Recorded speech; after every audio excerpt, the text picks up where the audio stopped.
Okay, let's unpack this. Welcome to the deep dive. We take source materials, often complex ones, and really distill the core ideas, basically giving you a shortcut to being genuinely well-informed. Yeah, getting straight to the heart of it. Exactly. And today we're plunging into some, well, pretty deep but incredibly fascinating philosophical waters. Definitely deep. Our source material is this really profound exploration of ideology, psychoanalysis, and Hegelian dialectics. It's quite a mix. It is, but they connect in really surprising ways. It feels like a journey into how we perceive reality, right? What really drives our beliefs and maybe the hidden structures, beneath our everyday lives. The unseen frameworks. Think of it as a kind of deep philosophical detective story. We're trying to find the surprising whys behind the whats of our world. That's a great way to put it, a detective story. So our mission today is to really delve into the text's core themes, its ideas, its philosophical thought. We'll try to explain some complex concepts in detail, draw connections. And maybe raise some questions along the way, get you thinking. Absolutely. Raise reflective questions to help you grapple with these really powerful insights. We'll touch on ideas from giants like Hegel, Lacan, Marx. Heavy hitters. Yeah, but we'll connect their thinking to maybe unexpected places, children's drawings, classic films. We'll try not to get bogged down in, purely academic jargon. Aiming for clarity, definitely. Yeah. Get ready for some potential aha moments, hopefully. Hopefully. And what's really fascinating here, I think, is that we're not just summarizing. We're tracing this intricate web of thought. How we understand concepts like, well, the subject, reality, even freedom itself. Yeah, tracing the connections. This deep dive is probably going to challenge some common assumptions. It offers a framework, maybe, for critically looking at those hidden forces that structure our social lives, our individual experience, too. Looking under the surface. Exactly. We'll be looking at how things that seem, totally obvious on the surface often conceal deeper, more paradoxical truths underneath. And we'll definitely be encouraging you, the listener, to reflect.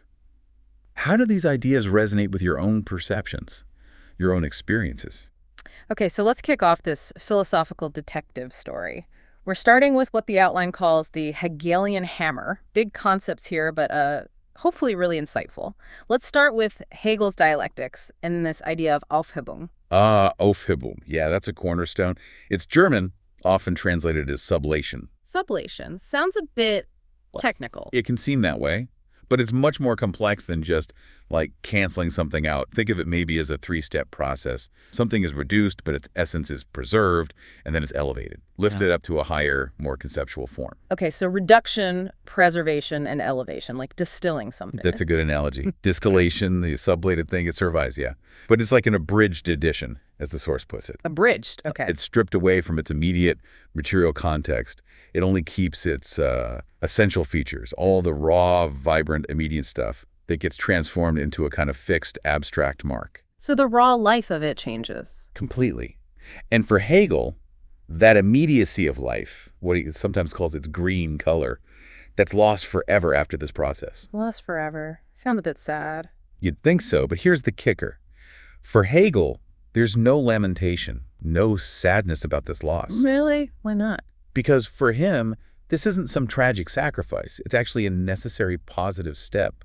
It's progress for spirit, moving from that raw sensory experience towards, well, true understanding. Okay, so it's not about losing something precious, but refining it, getting to a deeper level. Precisely. Refining, deepening. And this leads right into Hegel's unambiguous celebration of what he calls the absolute power of understanding. That's from his big work, The Phenomenology of Spirit. Celebrating understanding? That sounds a little dry, maybe? Why celebrate that? Well, for Hegel, the power of understanding lies exactly in its ability to separate the elements, its sheer capacity to tear things apart, for analysis. The analytical. Yes, and he fully embraces it.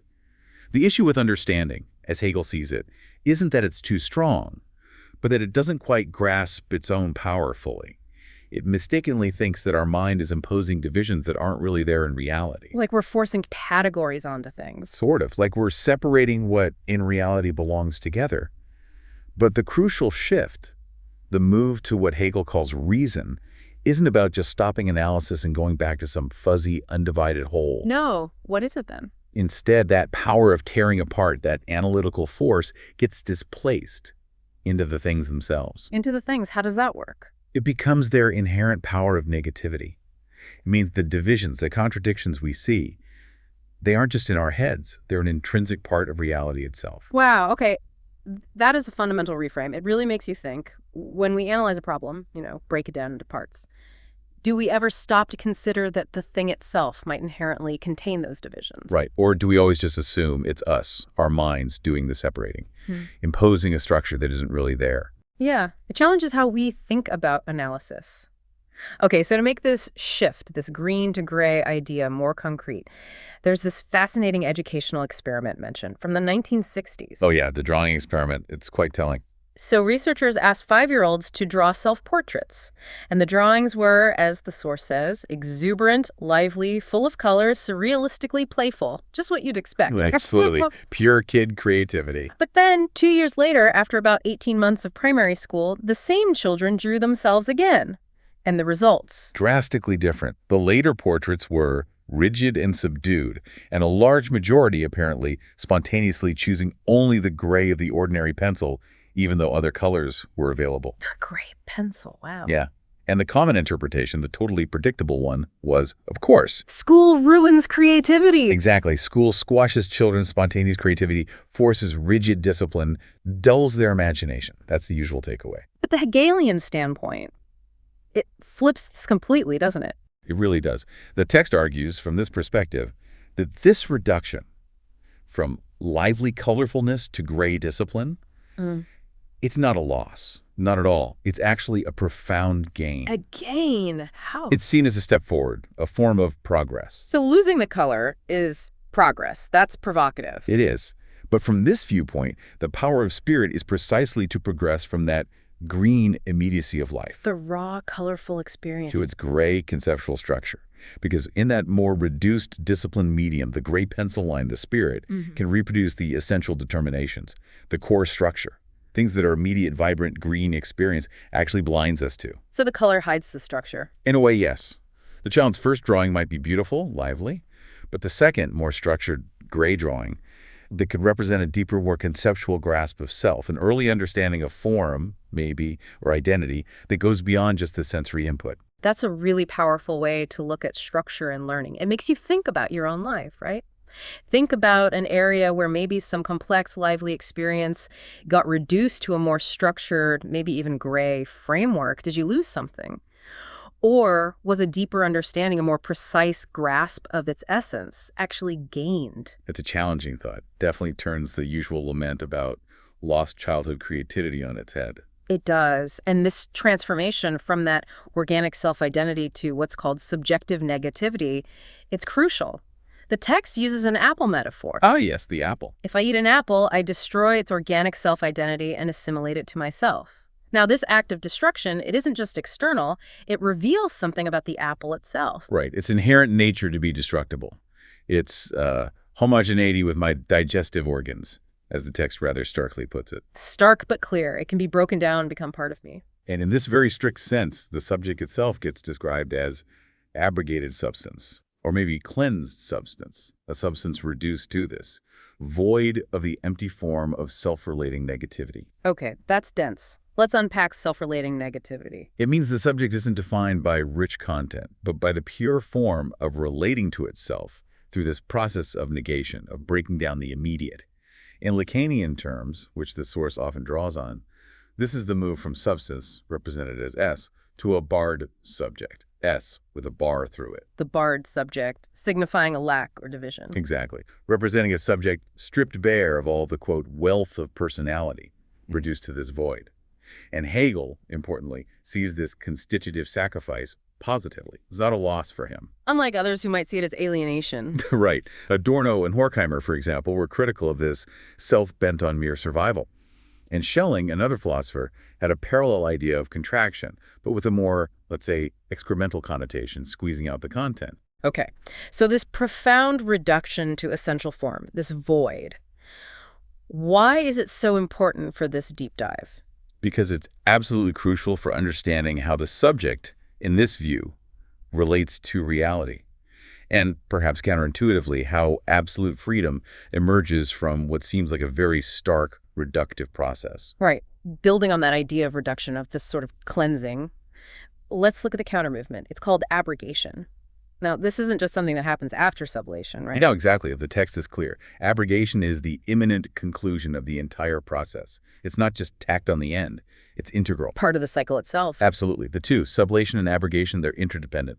Sublation can only really reach its end point through this counter move of abrogation. It's like abrogation is the fulfillment of alphamon. Yeah. Kind of sublation of sublation. Sublation. Okay. And it's linked to ideas like liberation, Befreien, and discarding. Yes.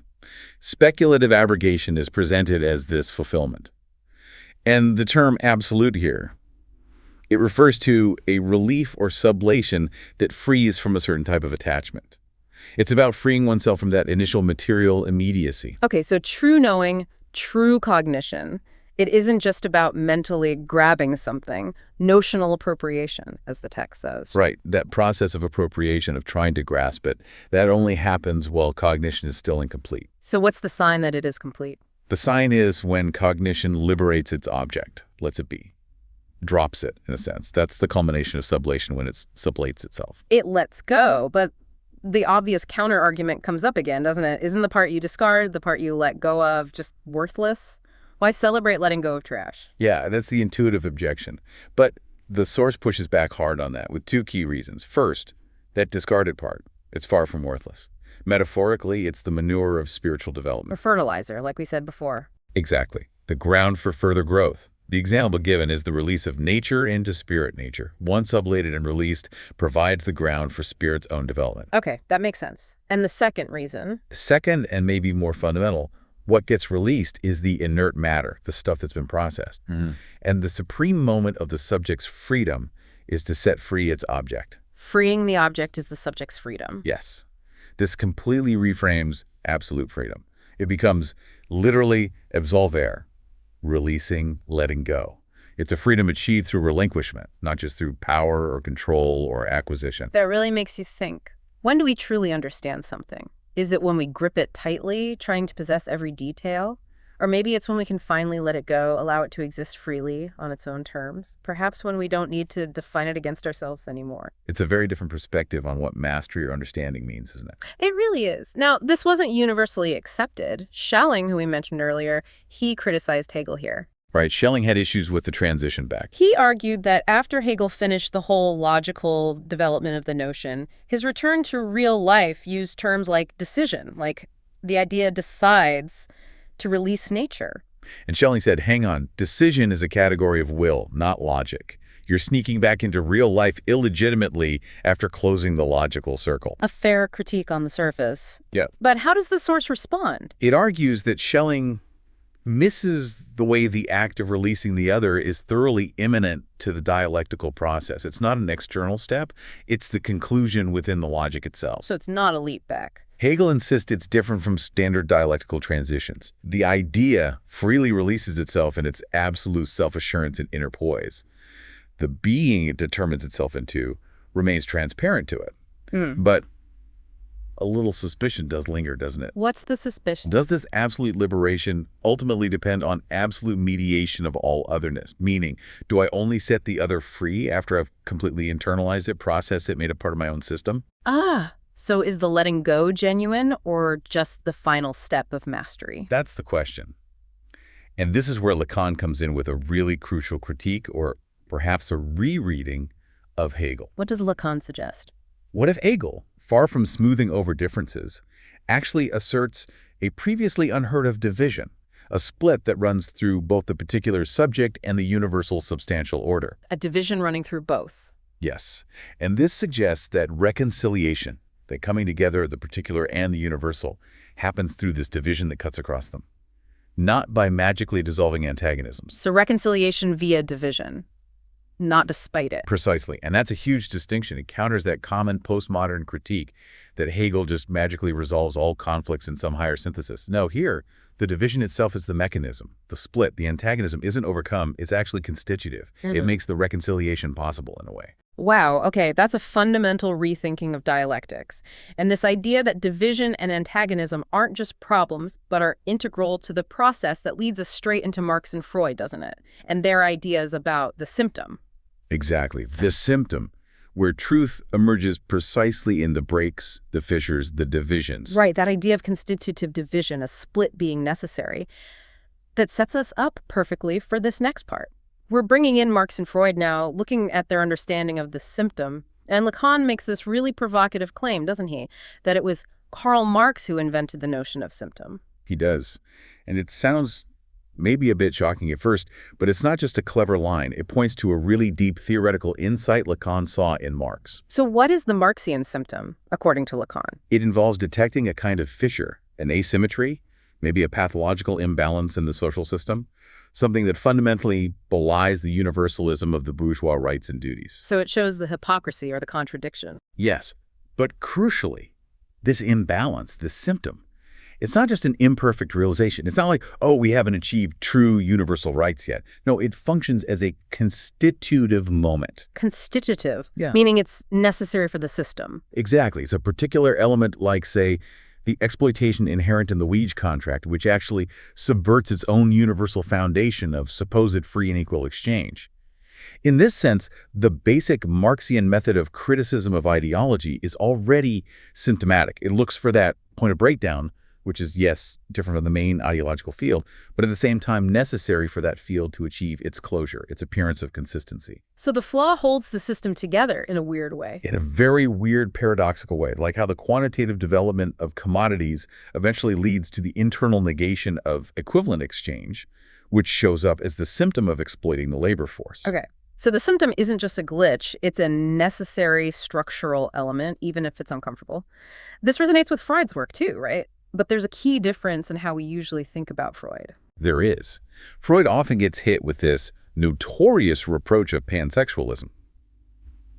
Critics like Eysenck point to dreams, like the famous Irma's injection dream, and say, look, this seems to be about Freud's professional anxieties, his preconscious worries, not some deep unconscious sexual desire. Yeah, that's a common criticism. But the source argues this is based on a fundamental theoretical error. The error is identifying unconscious desire with the latent thought, the hidden meaning or signification of the dream. So the latent thought isn't the unconscious desire. Freud himself kept stressing this. He said there's nothing unconscious in the latent dream thoughts. Those are often just normal, maybe preconscious thoughts, worries, daily residues like Freud's concerns about his patient Irma. Okay, so if the latent thought isn't the unconscious thing, what is? The essential constitution of dream, Freud insisted, isn't the hidden meaning, it's the dream work itself. The dream work, like displacement and condensation. Yeah. Exactly. Displacement, condensation, figuration. Those mechanisms that take the latent thoughts and confers on it the form of a dream. The unconscious desire articulated in a dream. It's not buried deep underneath. It actually attaches itself in the inner space between the latent thought and the manifest text. And the gap. Yes, it's paradoxically more on the surface, consisting entirely of the signifier's mechanisms, how the dream is put together, the choices of images, the puns, the distortions. Ah, okay. So the real secret of the dream isn't just decoding the hidden message, but figuring out why that message, whatever it is, takes such a bizarre, disguised, formal shape. It's about the how, not just the what. Precisely. That is a pivotal insight. Yeah. It makes you think, doesn't it? How often do we desperately search for the hidden meaning behind some weird event or behavior when the real secret might actually lie in why it appeared in that specific form? It totally redirects how you investigate things. It really does. Okay, and this connects directly to Marx's concept of commodity fetishism. Straight connection. Commodity fetishism is usually defined as a definite social relation between men that assumes, in their eyes, the fantastic form of a relation between things. Right, people relating via things. But the key isn't just that simple substitution. The deeper misrecognition is that what's really a structural effect, something arising from the whole network of social relations, appears instead as an immediate property of one of the elements. Like the example you gave earlier, value seeming to be in the money itself. Exactly like that. As if money just has value intrinsically, rather than value being a result of the whole system of exchange relations. So the parallel between Marx and Freud becomes crystal clear here. It does. Classical political economy, just like that naive dream interpretation, focuses on the contents concealed behind the commodity form. It digs for the real meaning, like labor value, but totally misses the secret of this form itself. They miss the dream work of the commodity. Perfectly put. They don't ask why social relations take on this mystifying form of relations between things. So the crucial step isn't just reducing the form back to its essential content, labor. We have to analyze the genesis of the commodity form itself. As Marx himself asks, whence then arises the enigmatical character of the product of labor as soon as it assumes the form of commodities? Clearly from this form itself. The mystery is the form. The mystery is the form. And this leads us to Son Russell's concept of real abstraction. Real abstraction. Real abstraction. What does that mean? It sounds contradictory. It does. But it's not just an abstract idea in our heads. It's an abstraction that is actively at work in the real process of commodity exchange itself. Happening out there in the market. Yes. And what's really striking is the homology, the similarity, the source points out, between this real abstraction and the Freudian unconscious. The real abstraction is described as the unconscious of the transcendental subject. Whoa, the unconscious of the subject that supposedly grounds objective knowledge. Exactly. The support of objective, universal scientific knowledge. It's a paradox. A form of thought whose ontological status is not that of thought.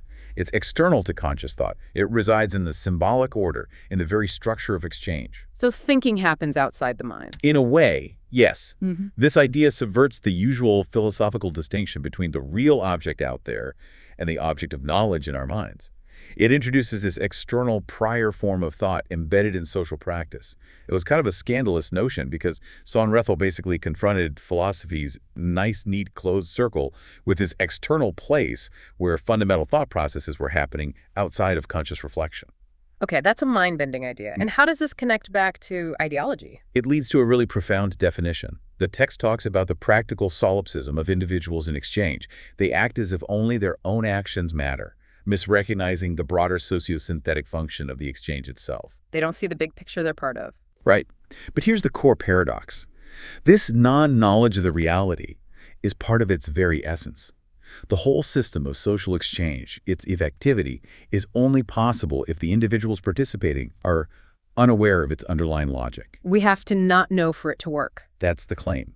As the source puts it, if we come to know too much, to pierce the true functioning of social reality, this reality would dissolve itself. Good grief. That's unsettling. It is. And so ideology in this view is not simply a false consciousness, an illusory representation of reality. It's much deeper. It's rather this reality itself, which is already to be conceived as ideological. Reality is ideological. Yes. Ideological becomes defined as a social reality whose very existence implies the non-knowledge of its participants.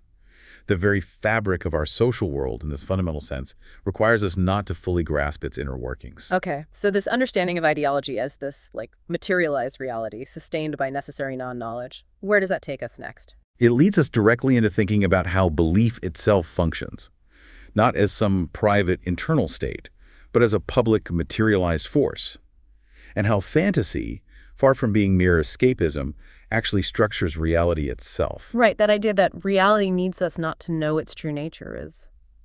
Yeah, unsettling is the word. Yeah. So this takes us to the objectivity of belief. We usually think of belief as something deeply personal, right? An intimate, internal mental state. That's the common sense view, absolutely. But the text challenges this head on. It argues that belief is always materialized in our effective social activity. It's what we do, not just what we think. It's in our actions. Exactly. And this leans heavily on Pascal, the philosopher and mathematician. He noted that we are as much automaton as mind. He thought that while rational proofs might convince the mind, it's habit that provides the strongest proofs and those that are most believed. Habit is stronger than reason. For belief, Pascal thought so.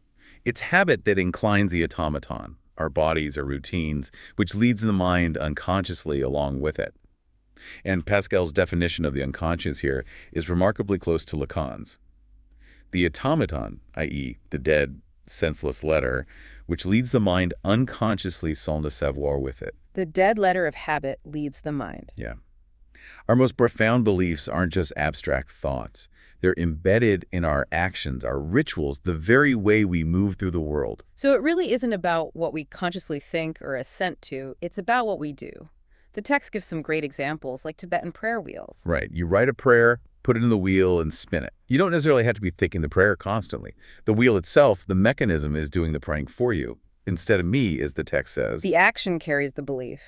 Or the example of canned laughter on TV shows. Yeah, that's a fascinating one. Why is it there? It's not just a cue telling us when to laugh. In a strange way, the other, embodied in the TV set, the laugh track is laughing instead of us. It performs the social duty of finding the joke funny, so we don't have to invest fully ourselves. It externalizes the expected reaction. It's kind of creepy when you think about it that way. It is a bit uncanny, and Yeah. it makes you ask yourself, where do you see your own beliefs or maybe social duties being performed objectively by some external mechanism or by the other in some sense? It's probably more pervasive than we realize. Probably is. Okay, so this leads to that stark statement the text quotes, law is law. Heavy? The authority of the law in this sphere doesn't come from its inherent justice or goodness or rationality. It comes purely from its process of enunciation, the fact that it is the law. Right. Custom is the whole of equity for the sole reason that it is accepted. That's Pascal again. Yeah. If you try to trace the law back to some ultimate rational first principle, you actually end up destroying its authority. Because its authority rests on just being accepted. Yes. True obedience, therefore, is external. It's not mediated by internal conviction. Kierkegaard made a similar point about faith. To believe in Christ because he is wise or because his teachings make sense, that's actually blasphemy. You believe because you believe. So the law, to function properly, has to seem somewhat incomprehensible, maybe even traumatic or irrational. That's the radical claim. That traumatic, non-integrated character isn't a flaw. It's presented as a positive condition of the law's authority. This ties directly into the psychoanalytic concept of the superego. The harsh, critical inner voice. Yes, which often manifests as an injunction experienced as traumatic, senseless, a demand that doesn't seem to have a rational basis but exerts immense pressure. And for the law, the social law, to function normally, its own radically contingent character, the fact that its authority is basically just accepted custom without some ultimate grounding in truth, that fact has to be repressed. Absolutely. People must believe, or act as if they believe, in its foundation in justice, truth. Otherwise, the whole edifice crumbles. Kafka's The Trial illustrates this perfectly. Kay's conversation with the priest in the cathedral. Exactly. Kay objects, saying you can't just accept everything the doorkeeper in the parable says as true, and the priest gives that chilling reply. No, it is not necessary to accept everything as true. One must only accept it as necessary. Necessary, not true. And Kay's reaction, his melancholy conclusion, it turns lying into a universal principle. Wow. So what's really repressed isn't some hidden origin story of the law. No. It's the brute fact that its authority is without truth, that it just is, and we accept it as necessary. Precisely. And this necessary structural illusion, this drive to believe there must be some truth or meaning behind the often stupid, traumatic, inconsistent fact of the law. That's what the source identifies with the mechanism of transference. Transference, like in psychoanalysis? Yes. Transference is described here as the supposition of a truth, of a meaning behind the stupid, traumatic, inconsistent fact of the law. It fuels the vicious circle of belief. The reasons why we should believe are really only persuasive to those who already believe. You have to believe first, then the reasons make sense. Exactly. The belief enables the reasons, not the other way around. And this vicious circle, Pascal's wager is the classic attempt to break into it, isn't it? And it also serves as a model for ideological conversion. It does. Pascal's ultimate advice to the unbeliever isn't more rational argument. It's leave rational argumentation and submit yourself simply to ideological ritual, stupefy yourself by repeating the meaningless gestures, act as if you already believe, and the belief will come by itself. Fake it till you make it, basically. Act the part, and the belief will follow. Pretty much. And the source draws a direct line to a kind of Marxist version of this wager. Imagine a bourgeois intellectual, full of class prejudices, finding it impossible to genuinely believe in the historical mission of the working class. They can't just decide to believe. Right, so the Pascalian logic would say they must behave just as if they did believe. Get active in the party, participate in the meetings, the rituals, the actions, and then the authentic belief will come naturally as a result of the activity. Belief follows action. This objective status of belief seems absolutely critical. The text uses that joke about the fool who thought he was a grain of corn. Ah, yes, the grain of corn and the hen. Yeah, it's perfect. He gets cured in the asylum. He knows rationally that he's a man, not a grain of corn. But he's still terrified to leave because there might be a hen outside. Why? If he knows he's not a grain. Because, as he desperately asks, does the hen know that I am no longer a grain? His subjective knowledge isn't enough. His belief, or lack thereof, is completely entangled with how the external social field represented by the hen acts as if it believes. Does the world treat him like a man or a grain? That's the crucial thing. So our reality is structured by this objective belief, this as if, even when we consciously know better. Wow, okay, and this active structuring of reality through belief, through this performative aspect. Yeah.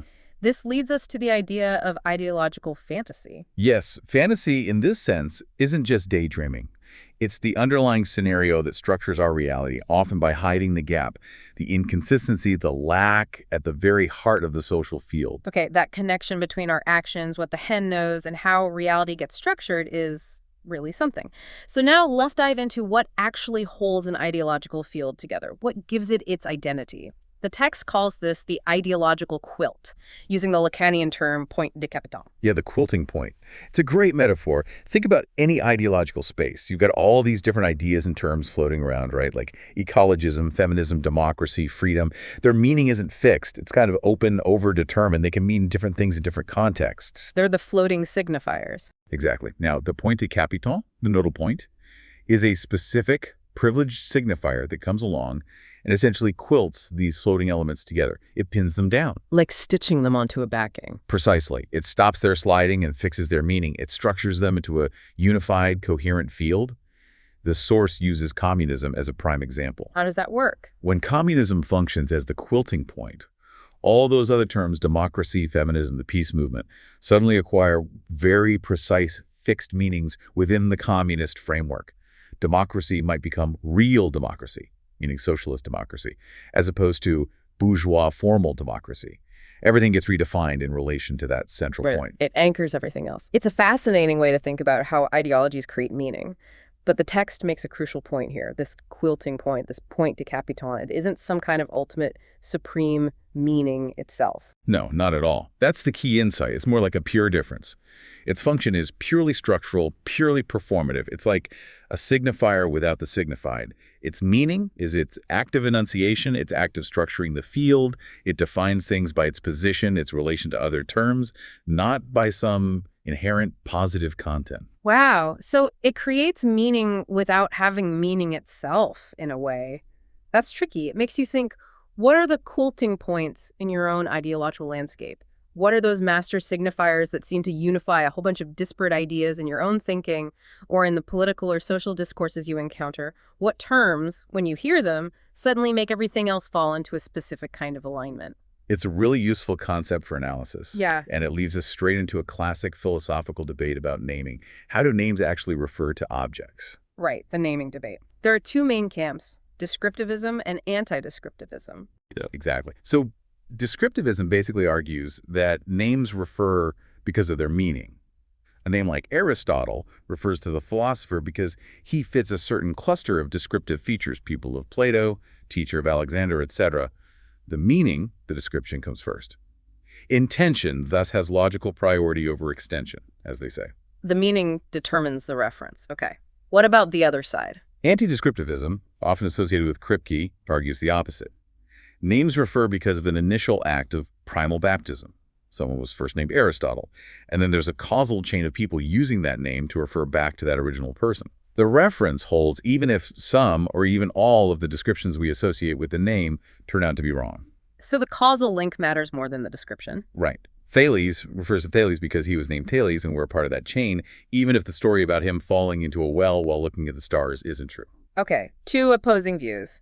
But the source suggests they both kind of miss something, or rely on myths. Yeah, he points out that both positions, when pushed, tend to resort to foundational myths. Donnellan, defending anti-descriptivism, needs this myth of an omniscient observer of history who can perfectly trace the causal chain back to the baptism. Which is a bit convenient. Right.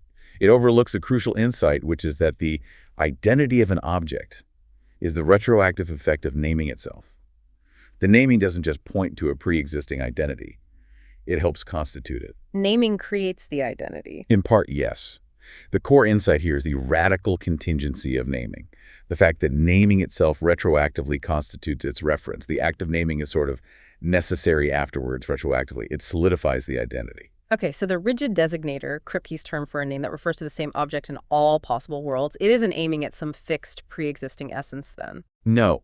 According to this Lacanian reading, it's aiming at an impossible real kernel, at what is in an object more than the object, a kind of surplus, an X factor that's produced by the signifying operation itself, by the act of naming. It's that indefinable something the name seems to capture beyond just the descriptions. That more than the object bit. The source uses anti-Semitism as a powerful, if disturbing, example here. It does. The signifier Jew might initially seem to just connote certain traits or descriptions, but it becomes truly anti-Semitic when those traits are attributed to people because they're Jews. The name itself becomes the explanation. Jew then stops referring to empirical people and starts referring to this unattainable X, this fantasy of the Jew, as the hidden cause of problems, a purely structural function of antagonism. The identity is fixed by this point of ideological investment and exclusion. It's the name itself carrying the negative weight, retroactively defining the object. Okay. This leads to the idea of ideological anamorphosis, like those trick perspective paintings. Exactly. It connects Kripke's rigid designator to Laclau's political theory of anti-essentialism. Take democracy again. Can you define it by a fixed set of positive features? Probably not. Liberal democracy, social democracy, people's democracy. They claim the same name but mean vastly different, even opposing things. Precisely. The core paradox is that democracy, as a political signifier, often gets its identity not from its positive content, but from its positional relational identity, primarily its opposition to non-democratic or totalitarian. The actual content can shift dramatically. So the error of perspective, the anamorphosis, is what exactly? It's seeing the point to capital, the rigid designator like democracy or communism, as representing the agency of the signifier within the field of the signified. It's the element within the system of meanings that seems to stand outside it, embodying absolute otherness. It represents that irreparable gap that makes it impossible for anyone to occupy a neutral meta-language position, a purely objective viewpoint outside the ideological field. Because that master signifier creates the field. Right. Communism, as a master signifier, retroactively determines what freedom, state, or justice mean within its own framework. It shapes the very terms of the debate. And this dynamic structuring of meaning, driven by these master signifiers that often embody a kind of lack or opposition, that leads us directly to thinking about the subject's desire and its relationship to the enigmatic lack in the other. Right, that idea of a master signifier creating meaning through its very otherness, its difference, that's a really powerful concept. So let's should focus now to the subject itself, particularly through this provocative Lacanian idea, the hysterical question. Chef voi, Italian for what do you want? What do you want? But it's not just a simple question about preferences, is it? It points to a specific kind of desire in Lacan's framework. Exactly. It's desire, with a small d, as distinct from simple demand. You can demand something specific. This job, I demand your attention. But the deeper, more unsettling question lurking beneath is, what do you really want? What are you truly aiming at through this specific demand? The hidden agenda of desire. Pretty much. And this question defines the hysterical subject in Lacan's technical sense. The classic formula for hysterical demand is something like, I'm demanding this thing from you, but what I'm really demanding is that you refuse my demand, because this isn't really it. Wow. Refute my demand because this isn't it. It's like a self-undermining request. It is. It's always pointing beyond the specific object to a deeper, unarticulated lack or desire. The source suggests this is the perhaps uncomfortable intuition behind certain bits of male chauvinist wisdom. Like what? Like the idea that woman is a whore because we never really know what she means. Her no might, in this kind of perverse interpretation, actually mean yes to a more aggressive approach, implying some hidden, unstated desire she won't admit to. Ah, the dangerous myth of unspoken consent. Exactly. Or the similar folk wisdom that politics is a whore, suggesting that every political demand is always caught in this dialectic where it aims at something other, something more than its literal meaning. There's always a chevois behind the stated platform. It's all about that underlying, unspoken, perhaps even unknown demand. The text uses Hitchcock's North by Northwest as a fantastic illustration here. Oh, it's perfect for this, the George Kaplan setup. Right. The CIA invents a completely non-existent agent, George Kaplan, to mislead the Russians. And the protagonist, Roger Thornhill, is just this ordinary advertising exec. A totally innocent bystander. And purely by coincidence, he makes a gesture in a hotel lobby at the exact moment a clerk is paging Mr. Kaplan. The Russians, watching, immediately assume he is Kaplan. He gets mistaken. Totally mistaken. He's kidnapped, interrogated about espionage work he knows absolutely nothing about. And the more fervently he protests his innocence, I'm not Kaplan, I'm Roger Thornhill, the more convinced the Russians are that it's just a double game. They see his denial as proof. Exactly. He is literally interpolated, as Althusser would say, hailed, called into a role, a desire, a knowledge that isn't his, that he doesn't even understand. It's terrifying for him. And it makes you think, doesn't it? How often do you find yourself in situations, maybe less dramatic ones, where your actions or words get completely misinterpreted, where you're assigned a role or a motive or a desire that just isn't yours? It's a surprisingly common feeling, that sense of being misread or trapped in someone else's narrative about you. Yeah. And this connects directly to Althusser's concept of interpolation, where ideology hails individuals into subject positions. But the source points out a distinction with the Kafkaesque subject. Right. The Kafkaesque subject, think Joseph K. in the trial, also gets interpolated, hailed by this mysterious bureaucracy, the law, the castle. But it's an interpolation without identification subjectivation. What does that mean? He's called out, accused, put under demand, but he desperately searches for what he's supposed to identify with. What trait, what act, what knowledge makes him the subject of this call? He doesn't know why he's been chosen or accused. He can't find the reason for the interpolation. The source mentions Rossetti's painting, Ecce Ancilla Domini, the Annunciation. Yeah, it's a fascinating reading of it. It depicts Mary's reaction to the angel Gabriel, not as pious acceptance, but as fright.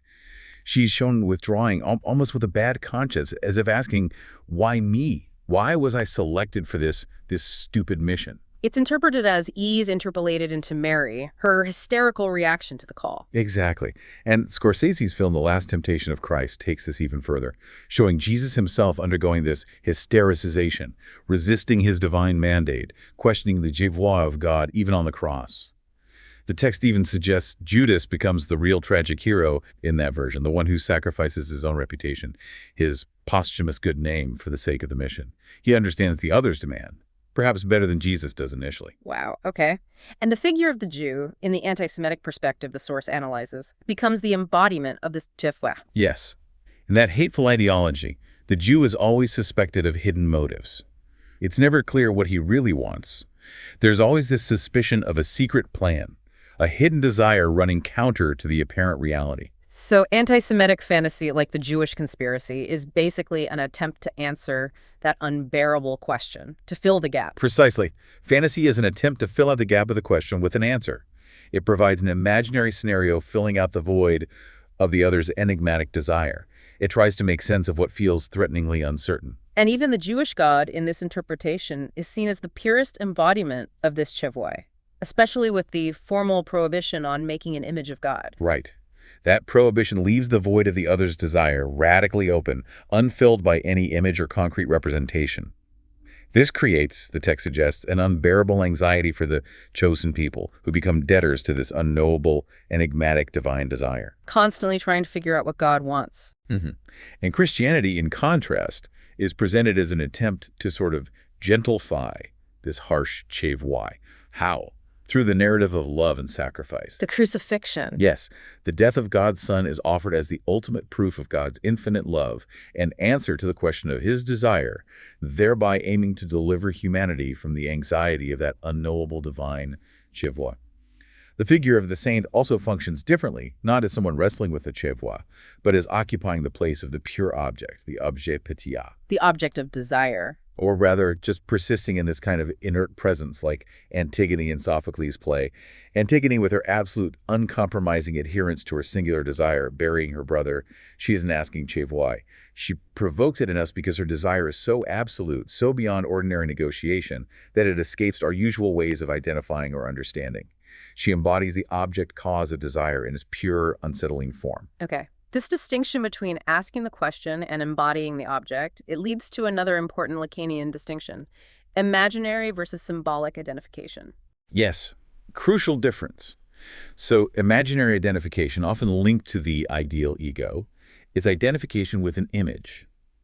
It's about seeing ourselves in a way we find likable, admirable. It's what we would like to be. It's about the mirror reflection, the aspirational self-image. How we want to appear to ourselves. What's symbolic identification then? Symbolic identification linked to the ego ideal is different. It's not identification with an image, but with the place from where we are being observed, the viewpoint from where we look at ourselves so that we appear likable or fulfill a certain role. It's about the gaze we internalize. Okay, can you give an example? The text mentions Chaplin's sometimes sadistic portrayal of children. It's argued this implies a symbolic identification with their gaze, adopting the perspective from which children themselves might cruelly treat each other. Or Stalin's nickname Stalin, meaning man of steel. It's not just about describing his character, imaginary. It points to the ideal point, the symbolic position of historical necessity, from which Josef Vissarionovich is observing himself so that he appears likable, as the embodiment of that steel-like resolve the historical moment demands. He identifies with the gaze of history, so to speak. He identifies with the viewpoint that makes him look good or necessary. The source also uses the Woody Allen film Play It Again, Sam. Yes. The hero, Allen's character, is this neurotic intellectual obsessed with Humphrey Bogart. Initially, he's guided by visions of Bogart giving him advice. At the end, when he finally gets the girl, or rather lets her go, and acts decisively, the Bogart figure disappears. The obvious reading is, he grew up. He doesn't need Bogart anymore. He's his own man. Right. He's become an autonomous personality, but the text offers a paradoxical Lacanian reading. He becomes autonomous through his identification with Bogart, but the identification shifts. How does it shift? It moves from imaginary identification, trying to imitate Bogart's cool image, his glamour, to symbolic identification. He starts enacting Bogart's role, fulfilling the mandate associated with the Bogart persona being tough, doing the right thing, even if it hurts. Now he can even identify with Bogart's repellent, features his smallness, his supposed ugliness, because he's identifying with the symbolic place Bogart occupies, the structural position, not just the superficial image. He identifies with the function, not the appearance. Wow, okay. And this shift reveals something important, the object and subject. Exactly. It points towards that which Lacan calls objet petit, the object cause of desire. It's described as this innermost intimate kernel, what Freud called Kern unseres Wesens, the core of our being. And Lacan sometimes called das Ding, the thing. The core of our being. Yeah. But it's tricky. Very tricky. It's in me more than me. It's simultaneously the most intimate part of me, and yet radically external, foreign ex-time, as Lacan calls it, a blend of exterior and intimate. It's the hidden treasure, but also that which cannot be objectivated, fully grasped or symbolized. It's this traumatic kernel that is constitutive for the subject. So the subject is formed around this traumatic core. Yes. The subject, therefore, is originally split, divided, never whole.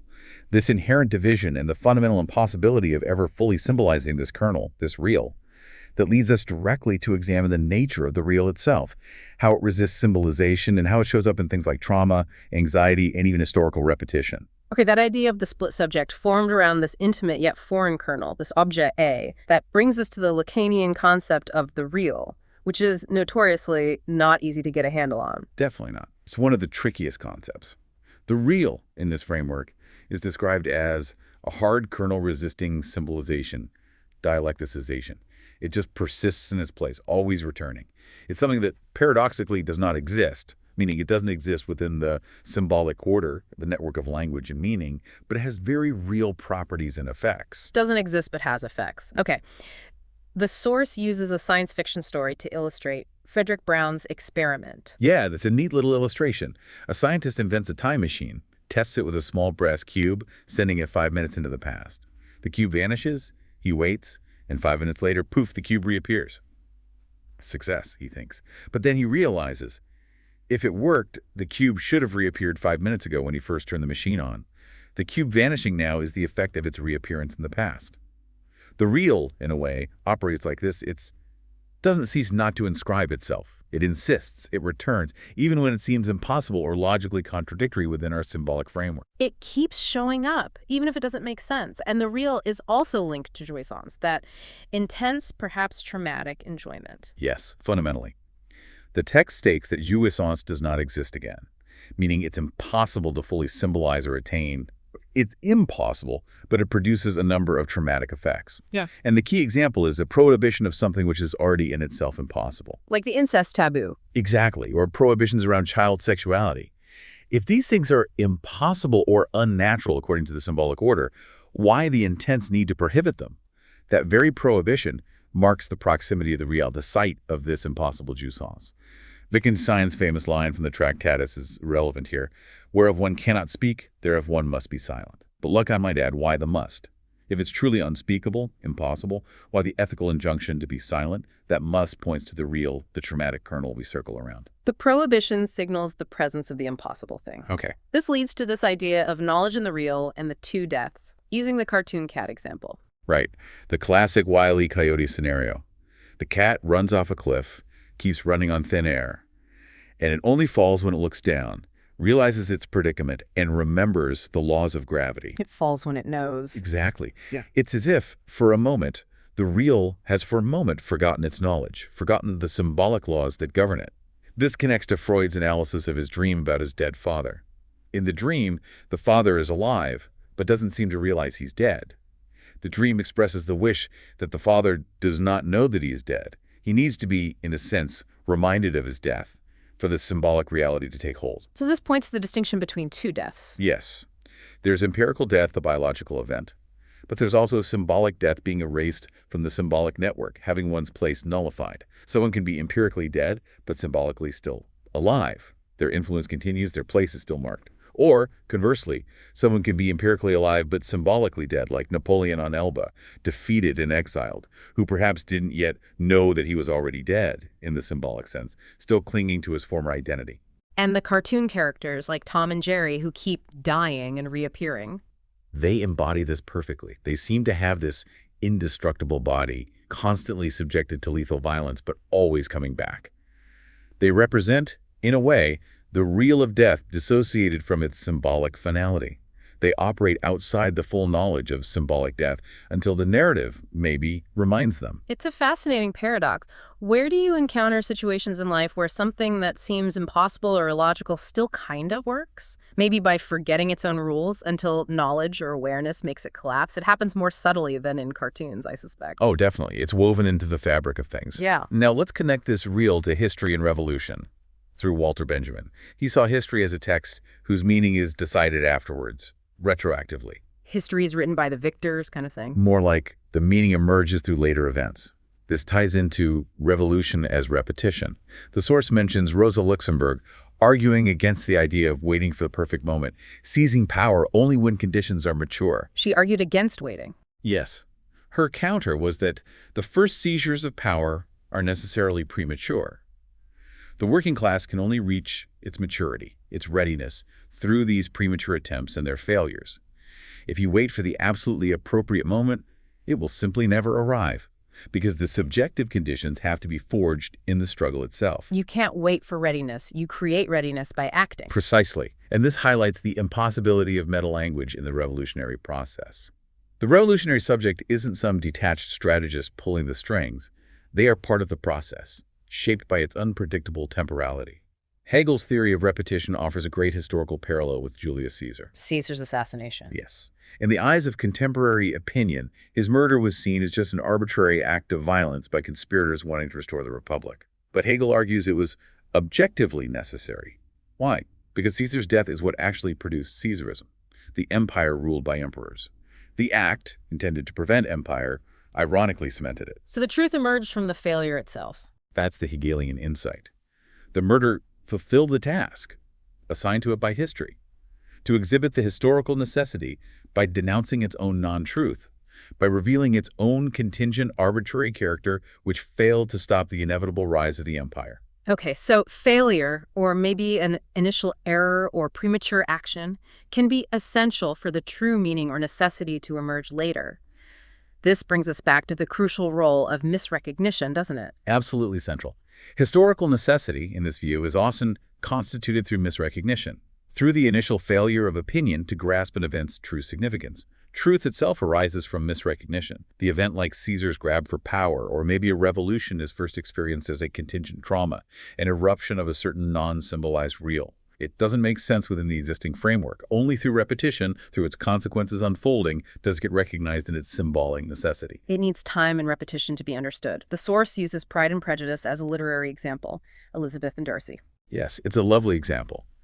Their initial mutual misrecognition, Her prejudice against his pride reinforcing her prejudice, is portrayed not just as an obstacle, but as the positive condition of their true love. They had to misunderstand each other first. The argument is yes. If they had immediately recognized his real nature, or hers, they would have just been a vulgar, everyday couple. The painful roundabout route through the misrecognition was essential for them to truly access the true nature of the other, and perhaps their own. The truth of their love emerges from the initial error. That's a romantic but also philosophically deep thought. Can failure be a necessary condition for truth? Have you experienced situations where an initial mistake or misunderstanding was actually crucial for a later success or a deeper revelation? It definitely happens. We also see this logic in that old Polish Jew joke the text recounts. A Pole keeps paying a Jew to reveal the secret of how Jews supposedly extract money from people. The Jew tells a long, rambling story, demanding more and more money at each stage. Until the Pole realizes he's just being tricked into giving away his money. Exactly. He explodes in fury.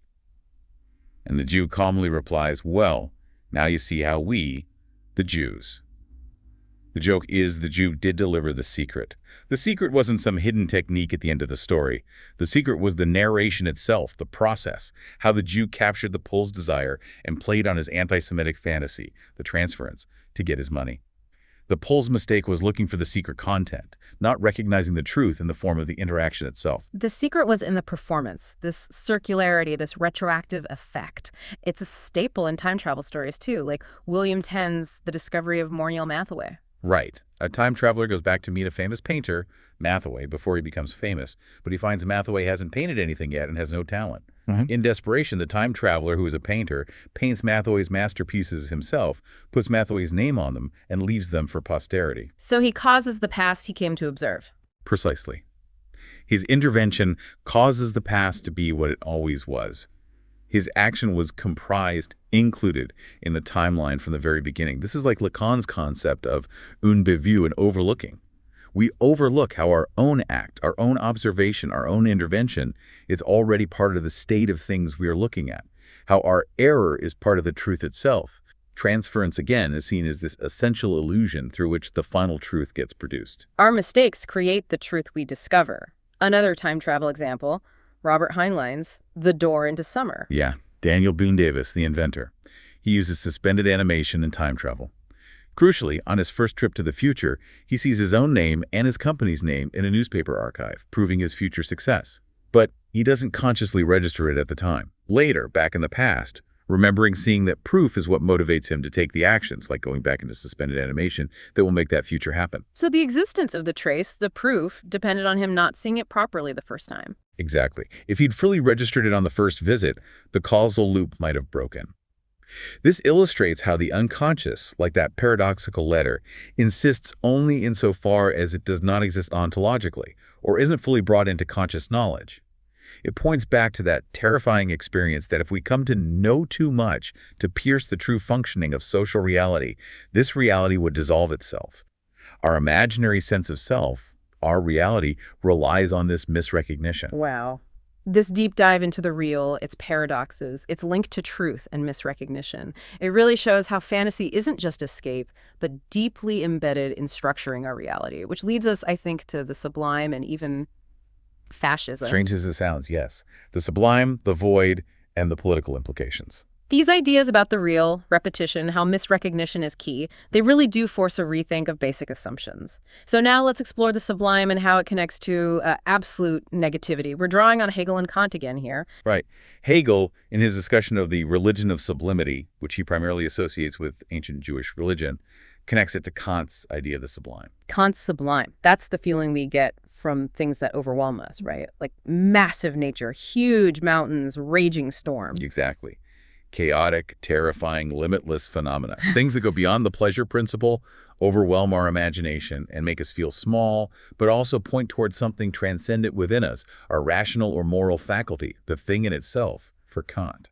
And Hegel contrasted this with the Greek religion of beauty. Yes, which emphasized immediate harmony, proportion, pleasure. The sublime is about rupture, limitation, negativity. But the source makes a key point. Hegel, it argues, adds nothing to the Kantian notion. He really takes it more literally. Takes it more literally. How? For Hegel, the sublime isn't just pointing towards some unknowable transcendent thing. The sublime is an object whose positive body is just an embodiment of nothing. It gives concrete form, gives body to absolute negativity itself. It makes nothingness tangible. In a paradoxical way, yes. It's not about reaching some grand positive entity beyond the object. It's about grasping the negativity within the object or embodied by the object. And the last secret of dialectical speculation, according to this reading, isn't some complex mediation that resolves everything nicely. No. What is it? It's the immediate passage of an extreme into its opposite. The lowest becomes the highest. The example given is how the most vulgar bodily function, urination, becomes linked to the most sublime procreation. It's this direct, shocking conversion. And this is illustrated by Hegel's really weird infinite judgment. Exactly. Those seemingly absurd, nonsensical equations where totally incompatible terms are slammed together. The spirit is a bone. Spirit is a skull. Right. Or wealth is the self, or God is Christ. God becomes this particular finite, suffering man. In spirit is a bone, the highest, most universal thing, spirit, finds its truth in the lowest, most inert, dead object, a skull. That's the Hegelian sublime, giving concrete, even debased form to the formless, embodying negativity. Okay, that's stark. Let's take wealth is the self.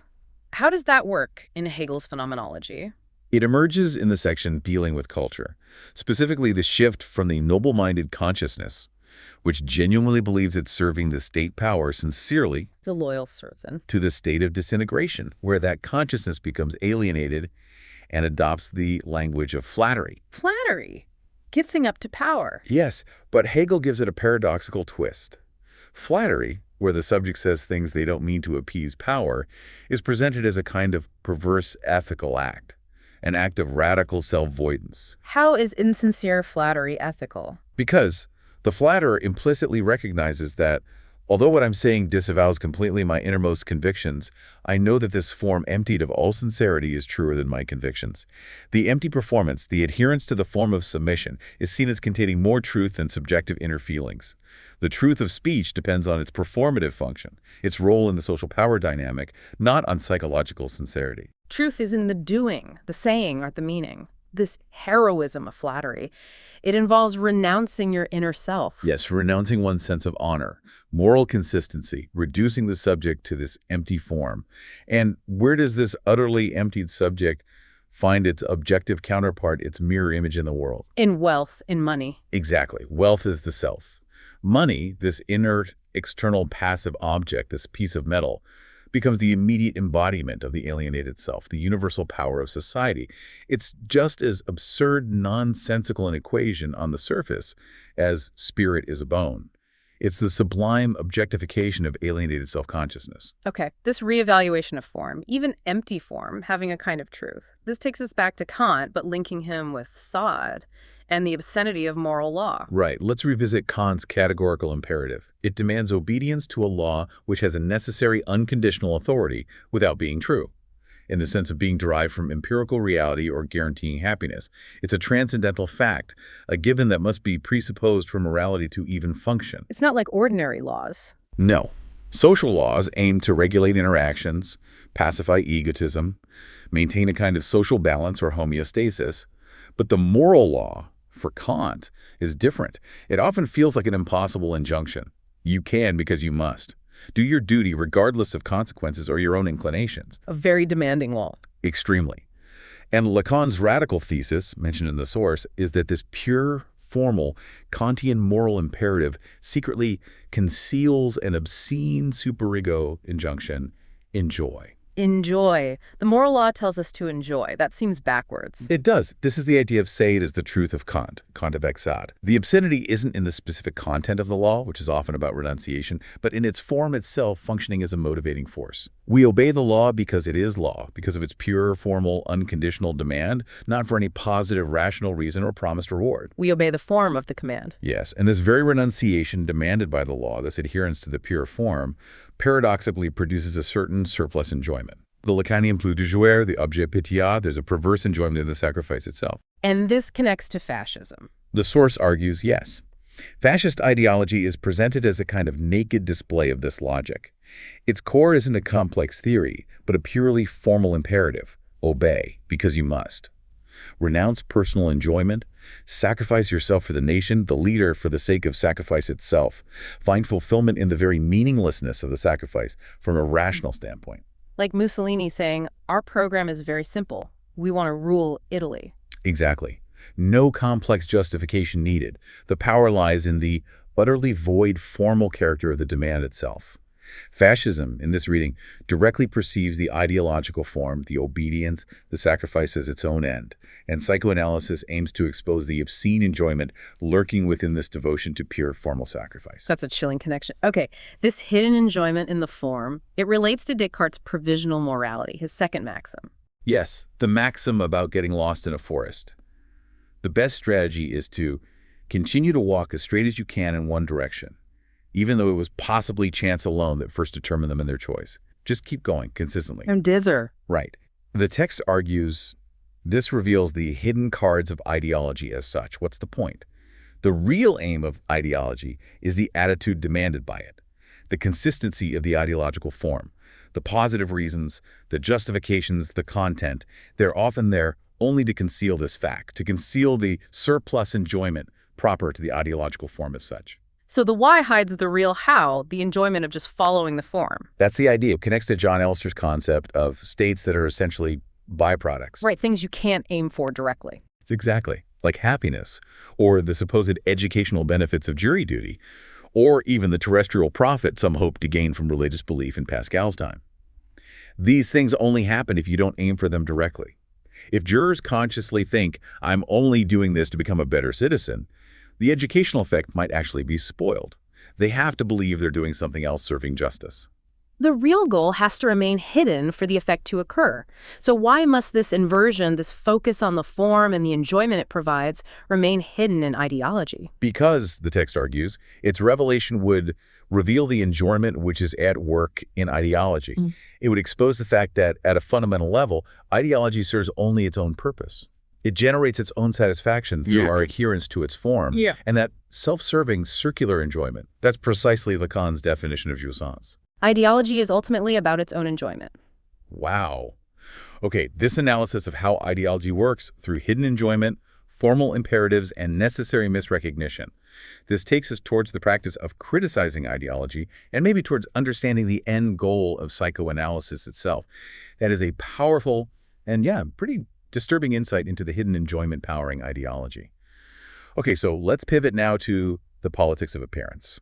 We start with totalitarian laughter and this idea of the gaze of evil. The text critiques Umberto Eco's novel, The Name of the Rose. Yeah, it suggests Eco presents a kind of simplified spaghetti structuralism view of ideology, but it uses the novel to introduce the idea that perhaps real evil is the supposedly innocent gaze which perceives in the world nothing but evil. Like the governess in Henry James's The Turn of the Screw? Yeah. Seeing ghosts everywhere? Exactly. Her innocent gaze potentially constructs the very evil it perceives.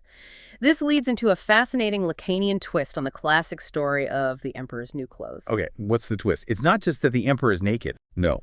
Lacan's point is more subtle. The emperor is naked only beneath his clothes. His royal being, his authority, depends entirely on the appearance, on the clothes, even imaginary ones. If he were actually publicly exposed as naked, his very being as emperor would dissolve. It's not about revealing a hidden truth, nakedness behind a lie, clothes. It's that the truth, his authority, is structured by the fiction, by the appearance. The truth depends on the lie, or the performance. Precisely. And this helps us understand ideological cynicism today.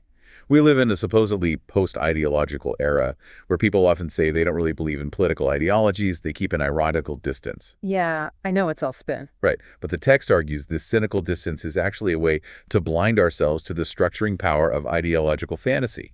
Cynicism doesn't necessarily free us. The classic formula here is, I know very well, but still. I know very well this politician is lying, but still I'll vote for them. Or, I know very well this product won't make me happy, but still I'll buy it. Exactly. People might know their idea of freedom masks exploitation, or that market logic has devastating consequences, but they still continue to follow this idea of freedom. The cynical knowing doesn't stop the behavior. It might even enable it by making us feel exempt. That's a huge point. Cynicism as a form of belief, almost. Okay, let's talk about totalitarianism and the non-existence of the people. How does totalitarianism differ from older forms of rule, like monarchy? The classical master of the king is king because people treat him as one. His authority rests on this performative belief, but the performative nature itself usually remains hidden, mystified by divine right or tradition. We act as if he's king, and that makes him king. Right. But the totalitarian leader does something different. He effectively reveals the secret.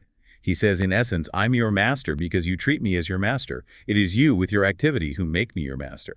He appeals directly to the people's action as the source of his legitimacy. But isn't that more honest in a way? It seems so, but it involves a fundamental deception.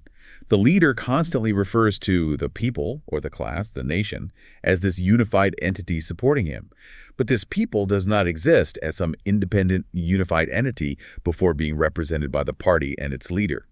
The people exists only through and in its fetishistic representative. So the party creates the people it claims to represent. Exactly. That's the totalitarian misrecognition. The party claims to represent the people's true interests, but actually the people are the people because they are embodied in the party. It's a closed loop. And that's why dissent is impossible to acknowledge. Precisely. The official phrase, the whole people supports the party, becomes unfalsifiable. Why? Because any member of the people who opposes party rule automatically excludes himself from the people. They become an enemy, a traitor, not part of the true people. A terrifyingly circular logic. So how does democracy differ in this Lacanian definition? Democracy is defined radically as a socio-political order in which the people do not exist. Do not exist. Meaning, do not exist as a unified whole, embodied in a unique representative like the party or leader. In a democracy, ideally, the place of power is an empty place. It's temporarily occupied, contested, never fully embodied by one entity claiming to be the people. That's a very stark definition. Power is an empty place. And this emptiness connects to the eruption of the real in democracy through elections. Yes, the text argues that a democratic society includes, as part of its normal functioning, the moment of dissolution of the socio-symbolic bond, the moment of eruption of the real elections. Elections as an eruption of the real. How so? Because elections highlight the irrational character of formal democracy. At election time, the social fabric seems to dissolve into individuals, and society is momentarily delivered to a stochastic process, a process involving chance, unpredictability. Accepting this risk, this fundamental readiness to hand over one's fate to a rational hazard, is what makes democracy possible. It's embracing the uncertainty, like Churchill's famous quip. Exactly. Democracy is the worst of all possible political systems. The only problem is that none of the others is better.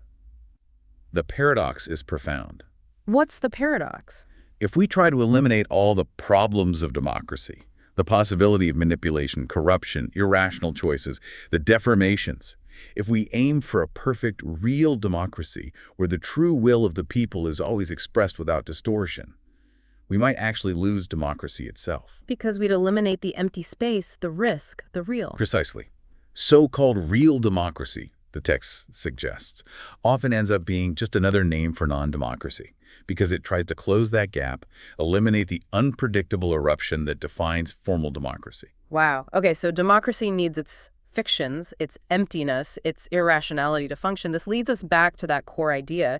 The truth has the structure of a fiction. Right. The text critiques certain strains of post-structuralism that claim there's no meta-language, every text undermines itself, the author's intention is irrelevant. The idea that you can never stand outside language to comment on it objectively? Yes.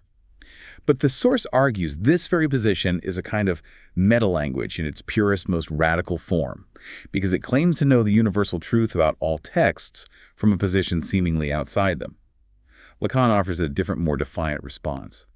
But this is precisely what I want to say and what I am saying, because what I want to say is what I am saying. It sounds tautological, or just stubborn. It's a challenging assertion. It defies the notion of meta-language by asserting the direct coincidence of saying and meaning, challenging the idea that there's always a gap. Meta-language, in the Lacanian sense, becomes real meaning, impossible to occupy its position fully and consistently. The only way the symbolic order avoids collapsing into the real is by producing these paradoxical elements which, in its very identity, embodies absolute otherness, like the master signifier or the phallic signifier. The phallic signifier, how does that work? It's described as the signifier of castration, meaning paradoxically the very display of power, phallus' symbol of power, begins to function as a confirmation of its own limit, its fundamental impotence, castration. The more you assert power, the more you show its limits. In a way, yes. Think of a regime reacting hysterically to minor provocations. Its excessive show of force reveals its underlying insecurity, its impotence. The punk rocker's provocation works like this. You are so powerful, the state, the system, but look, you are impotent. You cannot really hurt me. Your power relies on rules I don't accept. It traps power in this paradox. Okay, and the ultimate illustration of this logic truth, having the structure of fiction, the importance of lack, is the Lenin in Warsaw joke. Yes, it's become a classic in this context, the setup. There's an art exhibition in Moscow. A painting depicts Lenin's wife, Krupskaya, in bed with a young Komsomol member in her shared apartment. The title of the painting is Lenin in Warsaw. Lenin isn't in the painting. Exactly. A confused visitor asks the guide, "This is Krupskaya, that's the Komsomol member, but where is Lenin?" And the guide replies, deadpan, "Lenin is in Warsaw." Huh. Okay, so what's the philosophical point? The title names the object, the key figure, that is precisely lacking in the depicted scene. Lenin's absence is the point. The title functions as a Vorstellungsrepresentanz, representance, a placeholder, a signifier that stands in for the missing representation. Lenin must be in Warsaw, away, excluded, for the depicted scene, the affair, to be possible.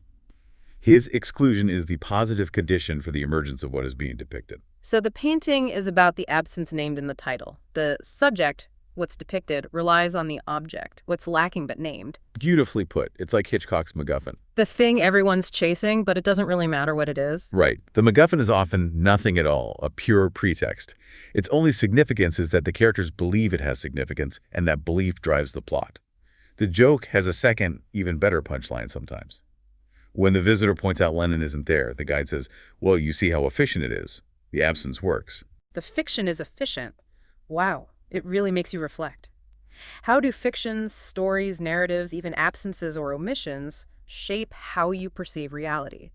Can something only be true by presenting itself as a kind of lie or through a crucial absence? It's a fundamental question about how meaning and reality are constructed. And this understanding of lack, fiction, and the real structuring reality is absolutely central to psychoanalytic practice and the ultimate goal of criticizing ideology, getting behind the curtain, not just to see the wizard, but to see the void the curtain itself creates.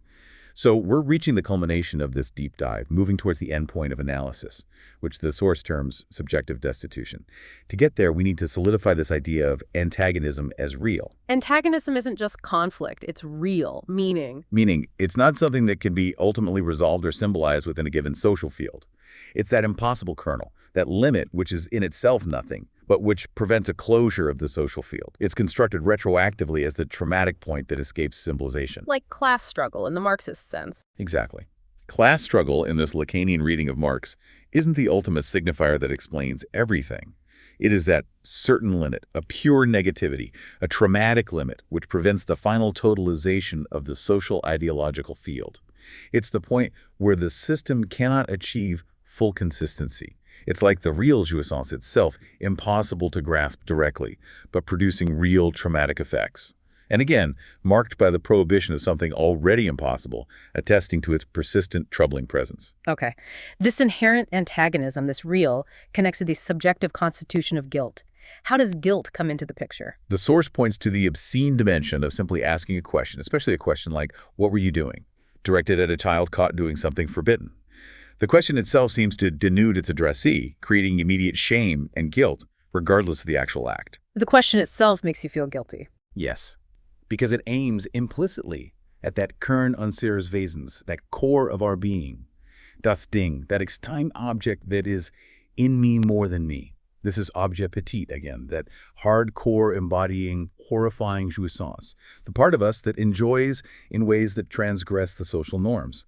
The question pokes at this core, which divides our desire and thus provokes shame. So the core thesis here is incredibly strong. There is no subject without guilt. Pretty much. The subject exists only insofar as he is ashamed because of the object in himself, in its interior.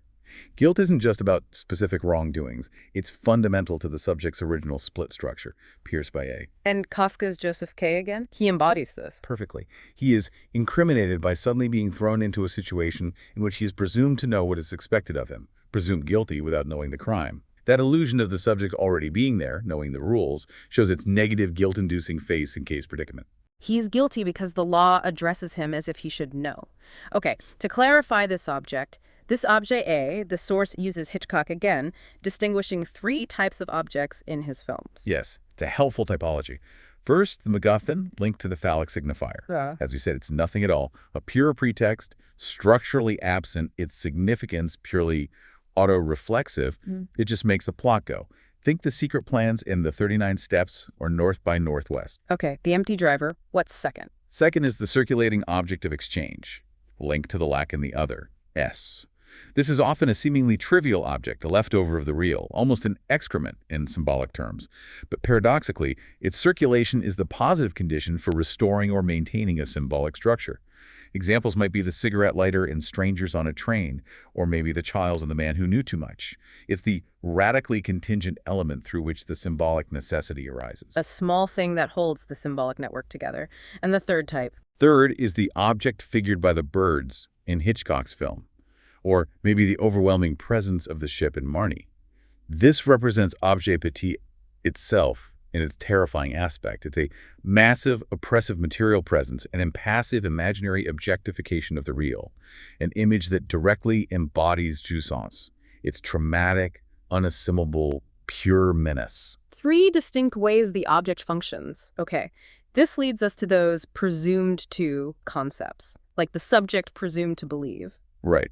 The example given is the toilet paper shortage panic in former Yugoslavia. Everyone individually knew there was probably enough toilet paper, but each person acted based on the assumption that other people, naive and stupid people, would believe the rumors and start panic buying. So everyone started panic buying, causing a real shortage. Believing others believe causes the reality. Exactly. The crucial point is the other presumed to believe naively does not have to exist effectively for the belief structure to have real effects. It's enough to assume they exist. Wow. Okay, what about the subject presumed to know? That's the classic position of the Lacanian analyst. The analyst is presumed by the patient, the analysand, to know the meaning of their symptoms, the secret of their desire. This is, of course, an illusion. But, Lacan argues, only through this supposition of knowledge can some real knowledge be produced in the analysis. The transference, the presumption of knowledge, drives the process. Mozart's operas like Figaro show this too.